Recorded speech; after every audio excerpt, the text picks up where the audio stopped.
औरंगाबादमधल्या मराठवाडा विभागाच्या फेरीनंतर आम्ही गेलो मुंबईत. तिथे नेमकं काय घडलं, मुंबईच्या युवकांच्या सादरीकरणात काही वेगळेपण दिसलं का, पाहूयात.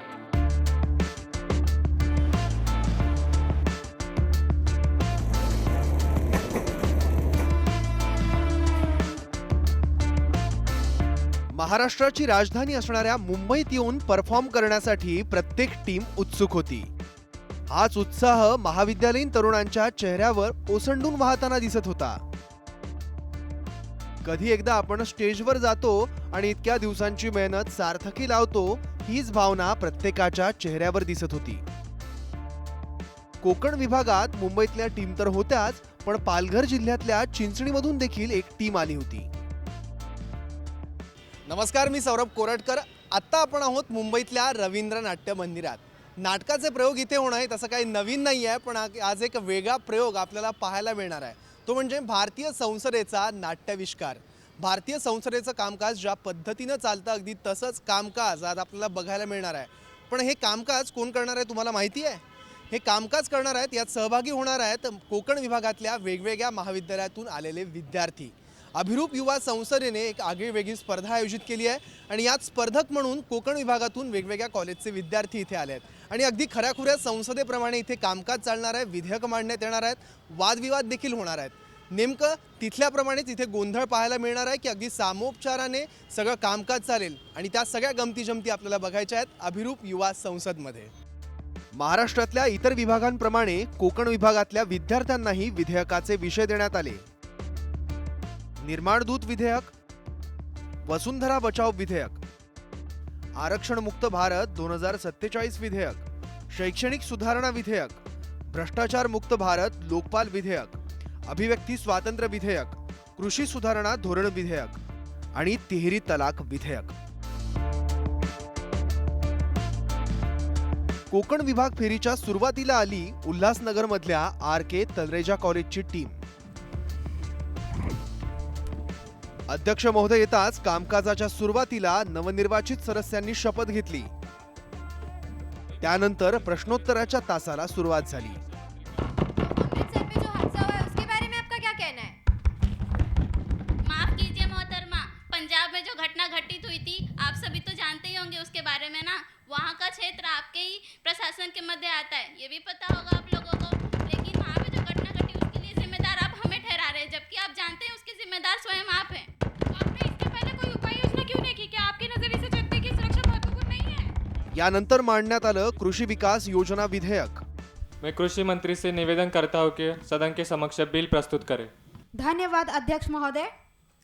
आज संसद के समक्ष हम जो बिल प्रस्तुत कर रहे हैं वह किसानों के लिए काफ़ी लाभकारी होगा. योजना का मुख्य उद्देश्य है हर खेत को पानी, साथ ही खेती योग्य क्षेत्र में सिंचाई की व्यवस्था को अधिक से अधिक बढ़ावा देना.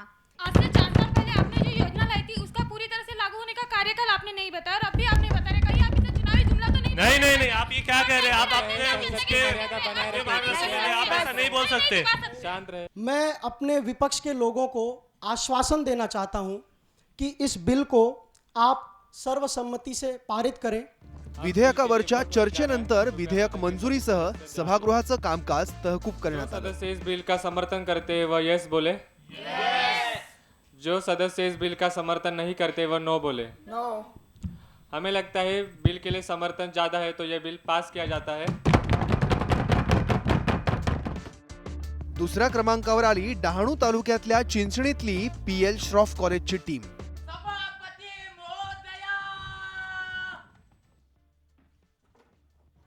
मी मंदाराणी. कामकाजाच्या सुरुवातीला शपथविधी पार पडला. त्यानंतर दिवंगत सदस्यांना श्रद्धांजली वाहण्यात आली. के लिए अब हम सब 2 मिनट का मौन रखेंगे. प्रश्नोत्तराच्या तासाला सुरुवात होताच गाजला रोजगार आणि शिक्षणाचा मुद्दा.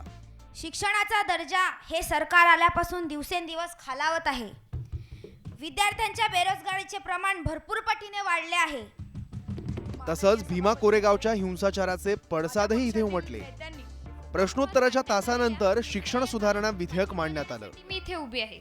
सरकारने मांडलेले हे विधेयक शिक्षणाच्या सार्वत्रिकरणाला चालना देण्यात महत्त्वाची भूमिका बजावल्याशिवाय राहणार नाही असा माझा पूर्ण विश्वास आहे. आणि शेवटी ते मंजूर करण्यात आलं. यानंतर आली मुंबईतल्या भवन्स कॉलेजची टीम.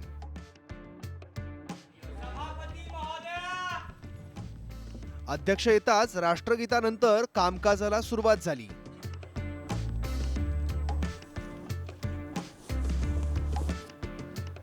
प्रश्नोत्तराच्या तासात विरोधकांनी अपेक्षेप्रमाणे अनेक प्रश्नही उपस्थित केले. यानंतर मांडण्यात आलं भ्रष्टाचार विरोधी लोकपाल विधेयक. सभापती महोदया, आजचा भ्रष्टाचार हा अविवेकी शक्तींना दिशा देऊ लागला आहे. म्हणून संसदेने लवकरात लवकर लोकपाल विधेयक सादर करून देशाला नवीन दिशा मिळवून द्यावी असं माझं मत आहे. भ्रष्टाचार और भ्रष्टाचारी कौन है वो आपको खुद ही समझ में आ जाएगा. यावरून संसदेत बराच गोंधळ उडाला आणि चक्क सत्ताधाऱ्यांनी ठिय्या दिला. भ्रष्टाचारी नहीं कह सकते. आप हो भ्रष्टाचारी हो. आप रहिए 5 साल से भ्रष्टाचारी हो. नहीं, ये गलत है. आप गलत हो. ये गलत है. या सगळ्या गोंधळानंतर हे विधेयक मंजूर करण्यात आलं. चौथ्या क्रमांकावर आली मुंबईतल्या दालमिया कॉलेजची टीम. अध्यक्ष येताच सभागृहाच्या कामकाजाला सुरुवात झाली. प्रश्नोत्तराच्या तासातच ट्रान्सजेंडर्सच्या प्रश्नावरून सत्ताधाऱ्यांनी प्रतिक्रिया दिली. 377 ऍक्ट तुम्ही जसं म्हटलात आत्ताच रद्द झाले. एका अर्थाने चांगलंच झाले. आज 377 ऍक्ट रद्द झाला म्हणून आमच्यासारख्यांना इज्जत मिळते. आज त्याचमुळे आज हा ऍक्ट रद्द केल्यामुळे मी स्वतः इथे उभं राहण्याचं धाडस वाढवलंय. नाहीतर आम्हाला कवडी मोल पण इज्जत दिली जात नाही. मुंबई में जोगेश्वरी और गोरेगांव. प्रश्नोत्तराच्या तासात तणाव निर्माण करणारं वर्तन सत्ताधारी आणि विरोधक दोघांकडूनही पाहायला मिळालं. सभापति ये कैसे पीछे बोल सकते हैं?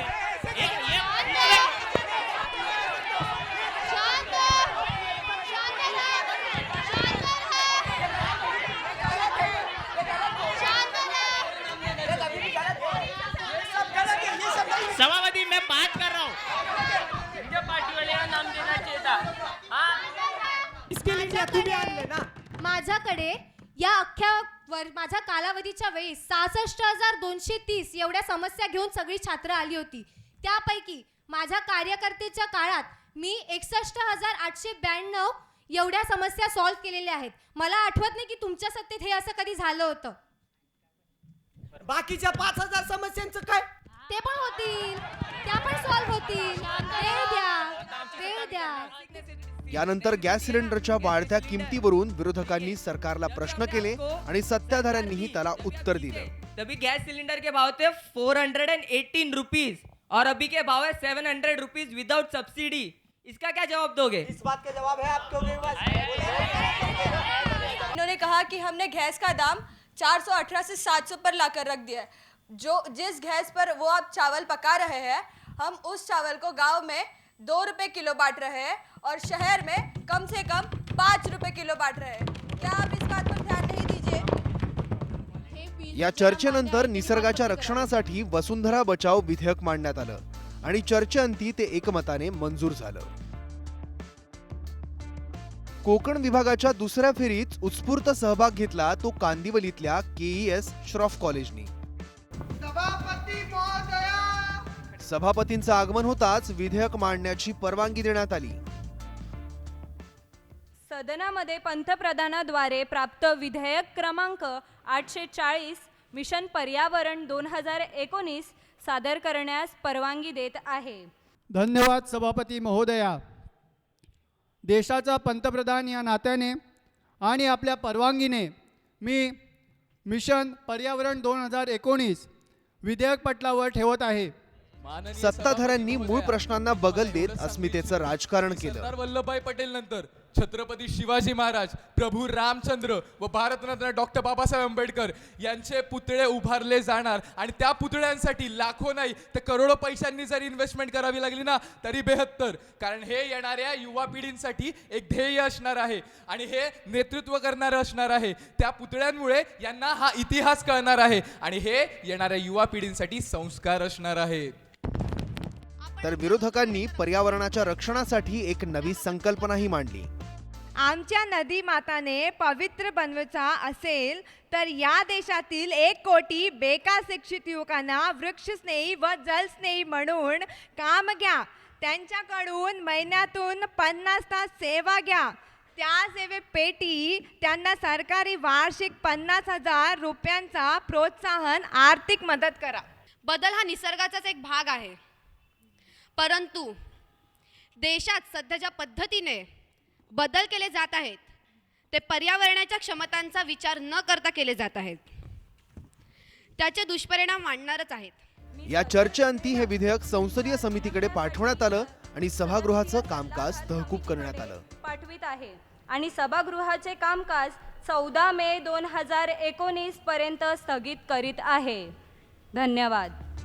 या सगळ्या सादरीकरणाचं काही निकषांच्या आधारे मूल्यमापन करण्यात आलं. संसदीय पद्धतीचं आचरण, दुर्गामी विचार, हजरजबाबीपणा, वक्तृत्व शैली, वाद संवाद, विचार प्रकट करण्याची शैली, निर्णय क्षमता, समस्या निराकरण क्षमता आणि सांघिक सादरीकरण. हे त्यांना एक चांगलं नागरिकच नाही तर एक उत्तम नागरिक बनवण्यासाठी त्यांना एक प्रेरणादायक होईल.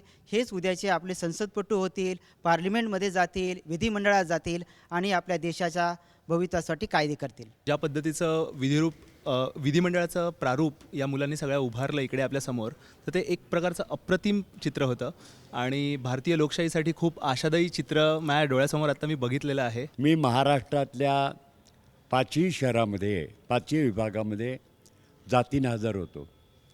मला त्याच्यात विशेष एक जाणवलं, या देशातल्या 2 कोटी युवकांना रोजगार कसा देता येईल याचं एक सकारात्मक उत्तर या चर्चेमध्ये मला दिसलं. कोकण विभागातून सर्वोत्कृष्ट सादरीकरण कोणाचं झालं हा प्रश्न अर्थातच तुम्हालाही पडला असेल. पण कोणताही परफॉर्मन्स समाधानकारक न झाल्यामुळे कुठलाच संघ हा सर्वोत्कृष्ट ठरला नाही. कोकण विभागाच्या स्पर्धेसोबतच युवक बिरादरीची अभिरूप युवा संसद पार पडली. तर ही होती युवक बिरादरीतर्फे महाराष्ट्रातल्या वेगवेगळ्या भागात आयोजित करण्यात आलेली अभिरूप युवा संसद. या माध्यमातून तरुणांना संसदीय भाषा, कामकाजाची पद्धत समजावी आणि नेतृत्व गुणांचा विकास व्हावा हा हेतू ही संसद आयोजित करण्यामागे होता. यामुळे युवक सकारात्मक दृष्टीने आता राजकारणाकडे बघतील आणि एक सजग नागरिक म्हणून ते आणखी जागरूक होतील अशी अपेक्षा आपण नक्कीच करू शकतो. आणि यासोबत इथेच थांबूयात. पाहत रहा ABP माझा.